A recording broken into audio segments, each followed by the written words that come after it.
استرجع شويه يعني الطاقه ديالو والانرجي ديالو وحل عوينات. تلقى الساعه نشوف واش غيتمشى ولا لا. لاباس لاباس لاباس. وهذا ضحيه القباحه ديال داك العفريت. هذا الفروج اللي عامر دم هو عسيله ديال المزرعه. قالت لك ولدي درويش وما كيأذي حتى شي واحد، وولدك الشريف راه هالق قومان راه خاوي درب على قدو. حنا شنا عامر دم وشو حالته كي دايره، قلنا صافي هذا واكل العصا، اجيو تشوفوا اشنو لقيناه داير. شفنا الفروج الاخر منتوفو فيه الدم، قلنا مسكين. ملي شفنا هاد الفروج عاد باش عرفنا المسكين شكون هو. وهذا عسيله راه خطير، هذا راه اخطر الفراريج. هذا كيبان ليا هذا مسكين، راه درنا ليه الكوماده في عيني انا والسي عزيز. شوف عاد باش رجع كيشوف مره ولا كان عمى كتقول صافي بحال خاصو يتذبح باش يتعتق. دابا شويه شو مسكين اش داير ليه. شوف وهذا راه درويش. الاخر اللي كيبغي يضارب، الاخر اللي منطيح من درجه فارس.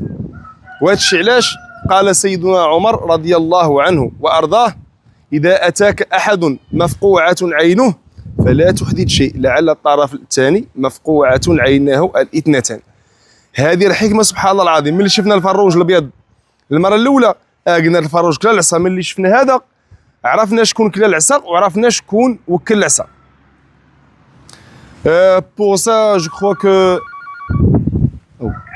تا مالك راه من اليمين الله يسر، ماشي من الله يسر اليمين.